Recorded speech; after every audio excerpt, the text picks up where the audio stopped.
ध्यान दे खाली। अगर आपका पुत्र या पुत्री है जी और उसकी कोई प्रशंसा करे आपके सामने, जी, तो आपका मन कितना राजी हो जाएगा, खुश हो जाएगा, प्रफुल्लित हो हैं? जाएगा। पिता का मन कितना खुश होगा कि देखो हमारे पुत्र में या पुत्री में इतने ऐसे संस्कार है जो लोग उसका प्रशंसा कर, उसकी तारीफ कर। प्रशंसा कर रहे हैं। मेन पॉइंट यही है। तो इसी तरह से ना कि ये जो नर्मदा मैया है ये भगवान शंकर की पुत्री है, और पुत्री की परिक्रमा हम कर रहे हैं तो भगवान भोलेनाथ कितने खुश प्रसन्न क्यों नहीं होंगे। जब वो भोलेनाथ है तो ये भी तो भोली है, जी, ये भी हर किसी को दया कर देती है। पापी धर्मी कोई से भी आओ सबको पार लगा देती है। सही बात। दूसरा पॉइंट ये है कि इसका जो उत्तर तट है वो देव तट है, और ये दक्षिण तट है, ये पृथ्वी तट है। अच्छा, तो अपने पितरों का उद्धार होता है और देवताओं का भी अपने को प्रसन्न होता है। प्रसन्न हो। खास मेन पॉइंट तो ये आता है। और परिक्रमा करने से क्या होता है कि कुछ हमारे में परिवर्तन होना चाहिए, कुछ परिवर्तन होना चाहिए। परिक्रमा का अर्थ ये होता है कि हमारे जीवन में कुछ बदलाव। बदलाव आना चाहिए। हमेशा एक जैसा जीवन सार्थक नहीं हो सकता है। रोज रोज एक तरह की सब्जी खाएंगे हम, उससे अरुचि पैदा हो जाएगी हम कि रोज एक सब्जी नहीं, बदलाव का चाहिए, भोजन बदलाव चाहिए। आज ये बनाया तो कल वो बनाओ, बराबर है ना। इसी तरह से मतलब अपने जीवन में अगर परिवर्तन कुछ हो गया तो समझ लो कि आप परमात्मा की कृपा हो गई, भगवान की कृपा हो गई। फिर जीवन में उसको रुकना नहीं है, बस आगे बढ़ना, उसमें अपने को कुछ न कुछ नई नई चीज़ें हासिल करना है। धीरे धीरे करते करते, संग्रह करते करते और अनुभूति लेते लेते अपना जीवन का धीरे धीरे ऐसा बदलाव आएगा कि जीवन सार्थक हो जाएगा। उसी को बोलते हैं जीवन, मुक्त जीवन बोलते हैं, उसको बोलते हैं मुक्त जीवन। जो संसार से उसका नाता कट गया और परमात्मा से नाता जुड़ गया। यही मोक्ष, यही मोक्ष है। बस इससे ज्यादा कोई मोक्ष नहीं। जीते जी मोक्ष को प्राप्त कर लिया जिसने, वो ही जीवन है। नर्मदा तट के एक और शिवलिंग पे जलार्पण करने के लिए हम आए हैं। काफी बड़ा। ओम नमः शिवाय, हर हर भोले नमः शिवाय, ओम नमः शिवाय, ओम नमः शिवाय, हर हर भोले नमः शिवाय। अभी मोरटका में हम लोग हैं। बैग तो मेरा रेडी हो चुका है, यहाँ से निकलने वाले आगे की ओर। कल लगभग 17-18 किलोमीटर डिस्टेंस तय किया है ओमकारेश्वर से मोरटका इस आश्रम तक। आज देखते हैं कितना होता है। हमारी तो पूजा होगी, इन संतों की पूजा शुरू हुई। तो सुबह शाम नर्मदा मैया की पूजा करना अनिवार्य है। तो मिलते हैं। पूरी यात्रा आपको दिखा ही रहा हूँ मैं। ओमकारेश्वर टू उज्जैन हाईवे, ये जो ब्रिज लगता है, बट नर्मदा परिक्रमा करते वक्त नर्मदा मैया को क्रॉस नहीं कर सकती, रिवर आपको क्रॉस नहीं करना है। तो ये साइड से जो रोड दिख रहा है वहाँ पे बोर्ड भी लिखा है श्री दत्तात्रेय संन्यास आश्रम, वो रोड से हमको निकलना है। नर्मदे हर। इंदौर जाने वाले ब्रिज से लेफ्ट लेके हम आ गए। ये पगडंडी है, नर्मदा मैया किनारे से जा रहे हैं। अभी यही रूट को हमको फॉलो करना है। देखते कितने किलोमीटर तक ले जाएगी। साथ में आगे जाके कोई ना कोई आश्रम मिलेगा। परिक्रमा के दूसरे दिन भी हमने सेम मैया की साइड वाला ही रास्ता चुना है। पूरा झाड़ियों से भरा हुआ रास्ता है, काफ़ी कठिन मार्ग है। चलते हैं। पीछे भी पूरी झाड़ी है, संभल कर पैर रखना। पूरे पत्थर बिछे हुए हैं। बहुत बढ़िया एडवेंचर है। लेकिन 3500 किलोमीटर का एडवेंचर मुझे ऐसे ही करना है, कंटिन्यू कर सकेंगे।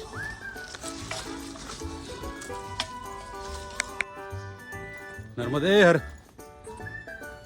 काफ़ी आनंद आ रहा है रास्ते से। पूरा झाड़ियों का रास्ता है। मज़े की बात है क्योंकि हमारे सामने कोई नहीं और पीछे भी कोई नहीं है। अभी निकल रहे होंगे बाकी परिक्रमावासी। हम सुबह जल्दी निकले 6:30 बजे। मजे ले रहे रास्ते की, एक किनारे चलते रहो, आनंद लेते रहो।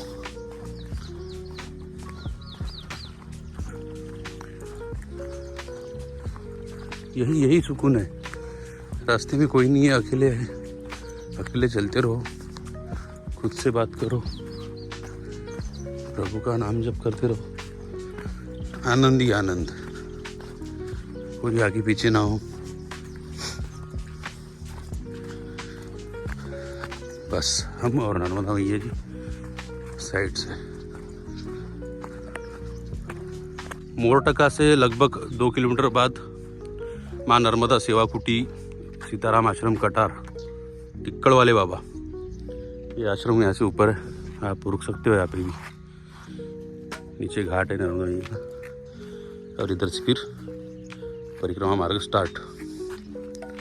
चलो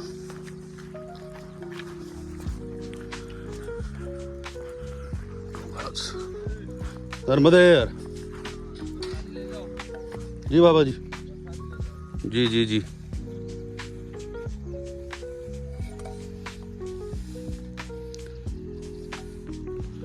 प्रसादी लाए हैं कुछ।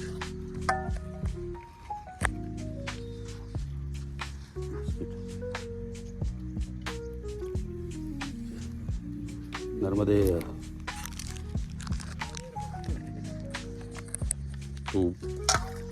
सुबह सुबह चाय बिस्किट की प्रसादी भी होती है रोड में। चाहिए, आनंद है, जीवन का असली आनंद है इसमें उठा रहे। नर्मदे हर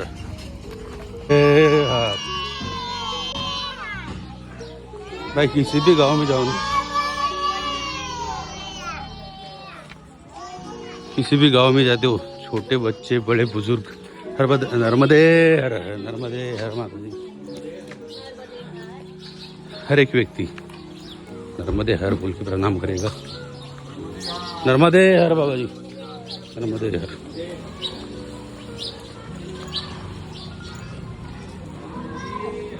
यह लगाव है नर्मदा मैया के तट पे रहने वाले गाँव का मैया के साथ। नर्मदे हर। सुबह सुबह परिक्रमा मार्ग पे चाय की प्रसादी हो गई, चाय देती हुई। नर्मदे हर। यही रोड से आगे अक्कलकोट श्री स्वामी समर्थ जी का आश्रम है और जगत गुरु नरेंद्राचार्य महाराज संस्थान, श्री क्षेत्र नानीज धाम, जिला रत्नागिरी, महाराष्ट्र। उनका भी अली बुजुर्ग तहसील में सनावद में यहाँ पे बड़ा सा आश्रम है, संस्थान है ये जगत गुरु नरेंद्राचार्य जी का। इसी के पीछे भी मैया किनारा है। आज पहला दिन है कि हम रास्ते से चल रहे, वो भी साइड में चल रहे, बाकी भी परिक्रमावासी मिले, चलते जा रहे हैं।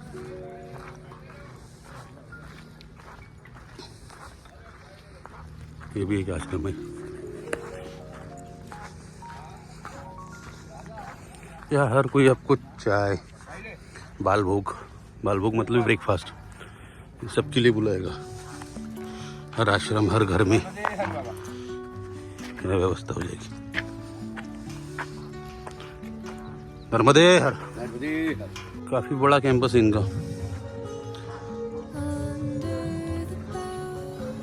माँ नर्मदा अन्न क्षेत्र।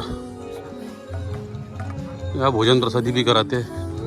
अभी सुबह का टाइम है तो चाय, स्वल्पाहार, दोपहर को भोजन, शाम को भोजन।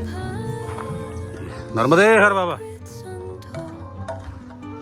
सुबह सुबह आश्रम में बाल भोग की व्यवस्था हो चुकी है। बाल भोग मतलब ब्रेकफास्ट ही होता है, बट यहाँ नर्मदा किनारे मैये में जितने भी लोग आश्रम स्कूल सभी जो बच्चे हैं सभी को बचपन से वही आदत है कि बाल भोग, क्योंकि सभी बड़े बुजुर्ग छोटे बड़े सब नर्मदा जी के बालक है, तो उनको भोग मिलता है ब्रेकफास्ट, इट इज़ बाल भोग। परिक्रमा करते करते एक टोकसर गांव में आ गए। बहुत ही सुंदर ऐसा श्री राम भगवान का मंदिर है।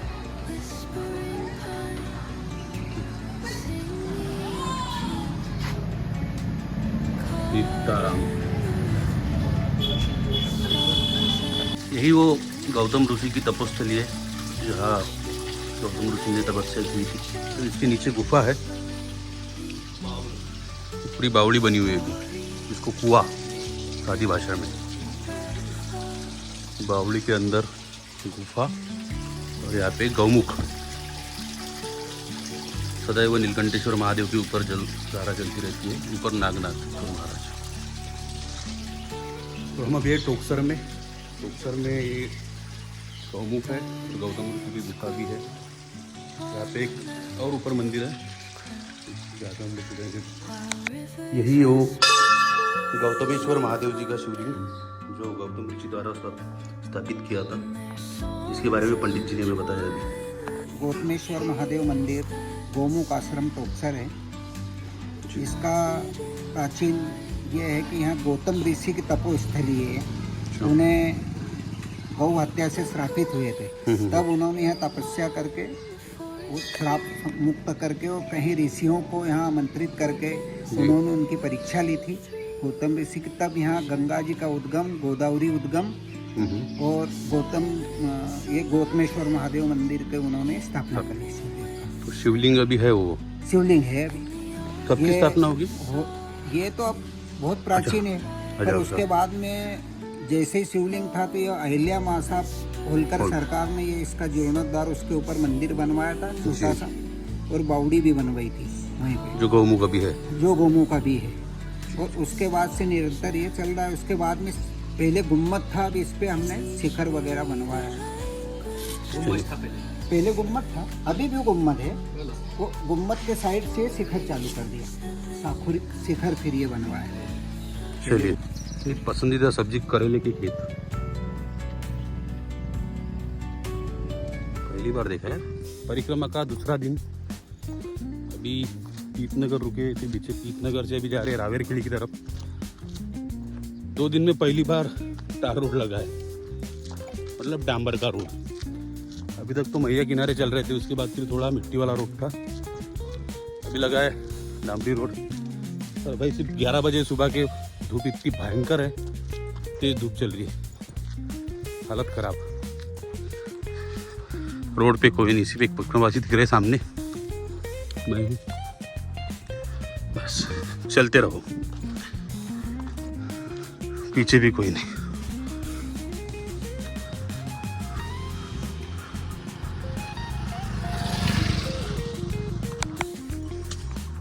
कोई कांकरिया गाँव आने वाला है, 2.75 मतलब 2.75 किलोमीटर। हर तरफ ईट भट्टे है यहाँ पे, पूरी ईट की भट्टियाँ। क्रॉप पैटर्न भी अलग है यार, हमारे ऐसे नहीं। सोयाबीन तो सोयाबीन ही है, इधर अलग अलग क्रॉप पैटर्न्स मैंने देखे। तो अपने यहाँ का सोयाबीन होता है और मिक्स वेजिटेशन है, कहीं गेहूँ चल रहा है, कहीं बाजरा है, फ्रूट्स है, वेजिटेबल्स है। गंगेश्वर धर्मशाला फनगांव। इतिहास भोजन प्रसादी दोपहर की आज गंगा मैया किनारे।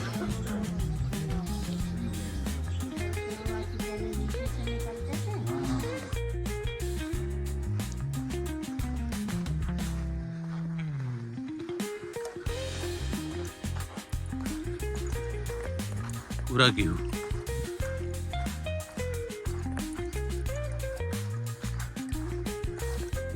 भाई, सुबह से 22-30 किलोमीटर चल गए, वो भी कड़ी धूप में। भयंकर पसीने से तो पूरा लथपथ हो गए। पर एक अच्छी बात है, पता चला आगे एक गांव आने वाला है रावेरखेड़ी नाम से। रावेर सुना होगा आपने, बाजीराव पेशवा की समाधि उस जगह पे है, क्योंकि अभी 2 किलोमीटर बाकी है। भैया ने बताया कि आगे रावेरखेड़ी नाम का गाँव आने वाला है। देखते, आनंद तो आ रहा है बट धूप भयंकर है भाई, तपता सूरज मुंह पे है। चलते चलते दोपहर के 3 बज गए और भयंकर वाली धूप है। आज पेशवा बाजीराव की समाधि स्थल रावेरखेड़ी जाने वाले थे, लेकिन उसके 500 मीटर पहले एक आश्रम में हम रुके हुए हैं। क्या हो गया कि यहाँ से 500 मीटर आगे जाके समाधि स्थल पे देख तो लेते थे, लेकिन उसके आगे जो आश्रम है पूरे फुल हो चुके हैं, ऐसे हमें खबर मिली थी, इसलिए इधर ही रुकना पड़ा। काफ़ी अच्छा एक नया आश्रम यहाँ बना हुआ है। आश्रम में काफ़ी परिक्रमावासी भी आ चुके हैं, सुंदर व्यवस्था है। नर्मदा मैया की फोटो लगी हुई है टाइल्स में। तो जल्दी पहुँचने का फायदा, हमने कपड़े भी वॉश कर लिए जो ख़राब हो चुके थे 2 दिन में कुछ है। और ये हमारे दादा लोग फुल पैरों की मसाज चालू है घिस घिस के। आनंद आ रहा है, फुल आनंद आ रहा है, महा आनंद।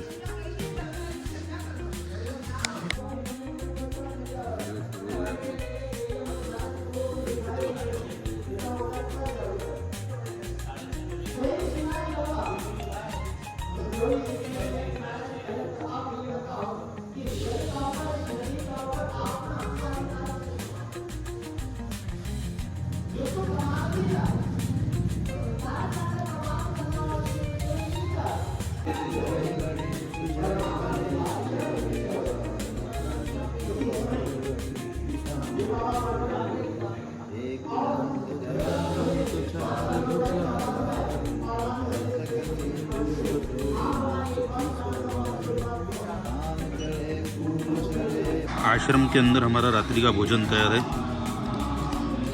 साधु संतों के बीच में बैठ के भोजन करने का आनंद